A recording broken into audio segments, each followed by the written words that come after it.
1932 Ford Roadster, the quintessential hot rod, probably the car that most people imagine when they think of a hot rod in their imaginations. This is an all-steel car with a Brookville Roadster body and chassis. It is a fresh build. It cost almost six figures, done by a shop called Back Bay Customs in New England. Extremely well done, very traditional. Chevy power, and just the right look. Basic black, standard Ford bodywork, no goofy graphics, no ridiculous pinstriping, nothing done in such a way to make it dated. This car will look as classic in 50 years as it does today, as it did 50 years ago. It is completely sorted, awesome to drive, and perfectly captures the spirit of the hot rod with a level of fit and finish that you just couldn't get back in the day when these were just bare bones racers. Let's take a ride. Inside, the Ford continues the minimalist theme. You've got just about the basics to make a car run. You've got a fairly complete set of gauges with a tack underneath. Those are brand new autometer dials. The engine turn panel is kind of cool. That's a call back to the 30s racing look and kind of a traditional thing. It does have a tilt column, which makes it easy to get comfortable, and this is a actual 1940 Ford steering wheel cut down to a smaller diameter to fit in here, and that's really a neat trick. The rest of it is just beautifully finished. You have these very nicely bound carpets that are nicer than anything Henry Ford was doing in 1932. You have very correct seat covers and door panels, but that's about it. No air conditioning. This car does have a heater, but no air, no radio, no windows. So just the minimum that you need to call it an automobile. Let's go for a ride. This car always starts quickly and easily. It idles beautifully. It doesn't ever give us a hard time. And for a hand-built automobile, that's a little bit unusual. Automatic transmission is a 700R4. It's a 4-speed automatic with overdrive. When I'm tooling around town, I usually leave it at third and don't use the overdrive. You don't really need it, and the engine really falls into a pretty deep hole at about 900 RPM. So this keeps it a little punchier. And it is indeed punchy the way you would expect a hot rod to be. It is a ZZ3 General Motors crate motor, a 350 cubic inch Chevy V8, rated at 290 horsepower and 330 pounds of torque. And maybe those numbers seem a little modest, but you gotta remember this thing only weighs like 2,600 pounds at most. Steel body and everything. So it remains very, very nimble and quick, just the way you would expect a hot rod to be.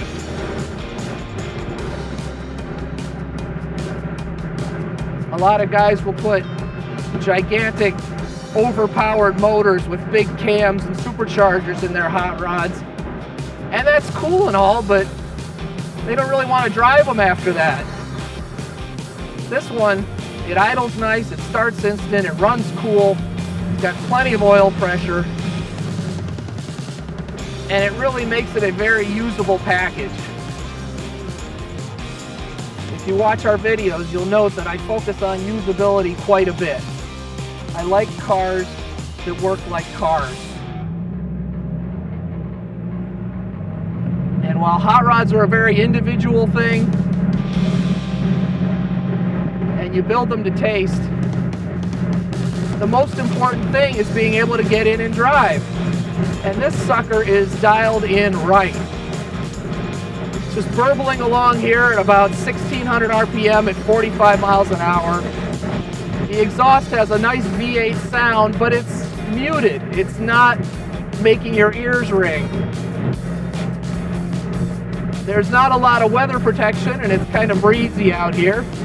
But I think adding a set of wind wings would probably cut down on a great deal of that. And if you do want a top and side curtains, they are available. This car has all the provisions you need to simply install it and go. It's not a difficult proposition, and you know, if you need it, great, you can do it. I would argue that if you need a convertible top on your Deuce hot rod, you're doing it wrong, but I understand. This car right now, the way it sits, is just about the minimum that you need to be able to call it an automobile.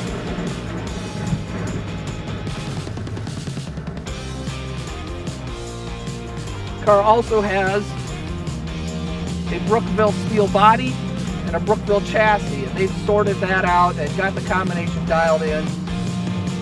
Everything on this car was perfected about 50 years ago. So the drive is very much the way it would have been back in the great days of hot rodding in the 50s and 60s. It's just got a level of fit and finish and polish that those guys probably would have envied. Ride quality is quite good, even though it's a drop I-beam front axle with a transverse leaf spring. The rear end is hanging on a 4-link with coilovers, so it's not sophisticated in the least. But ride quality for a car like this is pretty darn good. It's not a luxury car by any means, but it feels quick, it feels nimble, and again, it's a car you're not going to object to driving long distances. You want to do the power tour, you want to drive it to a good guys event, do it. This car is set up for it.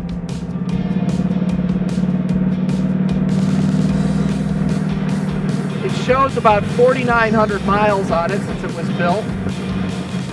And I like that because that means it's sorted out, it's dialed in, someone has already done all the hard work. And so all you need to do is just get in and enjoy it. But it's still fresh enough to look show quality. The paint is exceptional. The detailing under the hood is just beautifully done. The interior is like new. So this car really delivers the best of both worlds at a surprisingly reasonable price. There are almost 6 figures worth of receipts attached to this car. But the way it's priced today, it's like buying all the parts and getting the assembly by professionals for free. And that's pretty cool. I like that this car is just basics. There's no custom graphics that will date it someday. There are no pinstripes that sometimes they go crazy and they're a little overdone. It's just basic black, traditional Ford headlights up front. It's got 1950 Pontiac taillights, which are the little round ones with blue dots in the middle. I mean, pure tradition. And this car's going to look as good in 20 years as it does today. It also represents kind of a blank canvas. If you do like graphics, if you do like pinstripes, go ahead, add them. It's going to make this car feel unique to you, and that's what I think Hot Rod is all about. You build a car that fits you like a custom tailored suit. But at the same time, if you're going to build your own, you're going to build this car anyway. Why not buy one already finished, start having fun right away, and just tweak it a little bit to make it into what you want it to be. There's a Hot Rod shop up the street from our shop. They're booked out about 3 years, and every time I drive by, there is a 32 Ford Roadster rolling out that somebody just spent $100,000 to build. And that puzzles me. This one, you'll also note, has turn signal indicators on the dash. You can see it blinking there. It has a high beam indicator. It has full headlights, horn. It does have a cowl vent, which is nice for staying cool on a hot day. Today it's about 65, so it's not too bad. Out back, there's a rumble seat instead of a trunk. I think I like that better than a trunk. You have kids, grandkids. Sometimes you want to take some friends along. It's handy. But if you need a trunk, The seat cushions just lift right out and it's no big deal. And you have a full-size trunk anyway. So it kind of gives you the best of both worlds. As I mentioned, it's a standard Chevy 350 cubic inch V8, which is a great choice in any hot rod. I can't object to how well it works. The combination was perfected many years ago. It's got a 4-barrel carburetor on top. I think this car's wearing an Edelbrock. It's got a mild hydraulic cam, so you're never going to have to open it up. And given that the 350 Chevy is about the most durable machine ever conceived by man, go ahead and just drive the hell out of this car. It's not going to wear out. Give it gas and oil, and you'll never have to worry about anything else again. I have a little bit of open space here. I'm going to unwind it a little.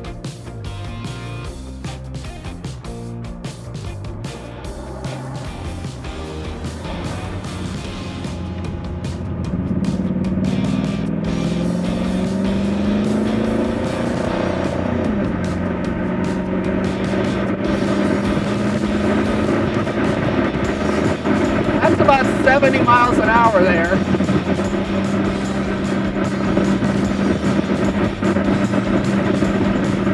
And it really tracks nice, stays straight. You can see I don't need to do a lot of steering correction to keep it rolling. And I click it into overdrive and 60 miles an hour is 1500 RPM. I mean, that's just awesome. I bet this thing even gets decent gas mileage out on the highway. Steering and brakes are manual. It does have discs up front, and again, with the featherweight chassis, you don't need massive brakes. You don't need a lot of hardware working to keep this thing safe. It's really working well.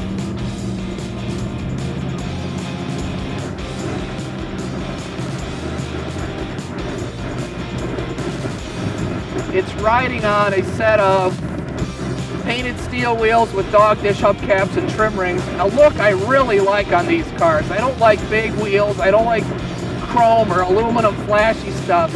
This is the right look for a traditional rod. The tall, skinny tires, amazingly enough, are radials. And that's part of why this thing tracks so well and rides so well, that they look like old school tires, but they act like modern tires.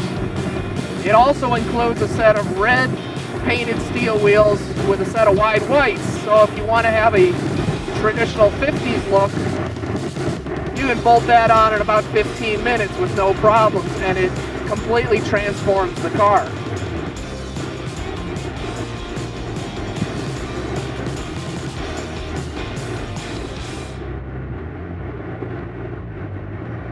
A lot of hot rodders back in the day who built these cars, and the purpose was exclusively more speed. Take off anything that doesn't make it go faster, add power, and see what happens. They were regarded as hooligans, but I think they were really groundbreakers, and they really created the car hobby that we enjoy today. And I think that a lot of the older guys that are still in the hobby and remember those days certainly understand the appeal of an elemental car like this. But I don't think anybody in the 50s was building a car that rode this nicely, that idled this well, that stayed this cool. We've got 60 pounds of oil pressure here, and it's running at about 165, 70 degrees. And it'll do it all day long. You can pound on it, you can feed on it, and it'll keep coming back for more. It's so under stressed at this point that it should last virtually forever.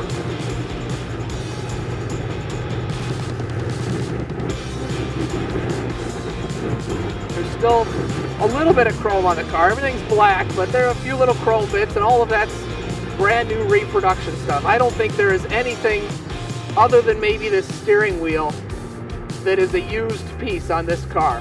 Everything on it is brand new, and that means no trouble enjoying it. You don't have to worry about some old part breaking. Everything's available off the shelf. Go to your local Napa for brake pads. Oil changes are a snap. This car really doesn't ask for much for the amount of fun that it delivers. And boy, this is a lot of fun to drive. Just lean on the throttle a little bit and it lunges forward. It is downright fast. And even with that primitive suspension, it's nimble, it feels agile, it's got good grip in the corners. Again, not a sports car, but the limits are higher than I think you're going to have the ability to find. It's just impossible to not smile. I can feel my cheeks getting sore from the grin I've got on my face, because this car is just so much fun to drive. And that really is the point.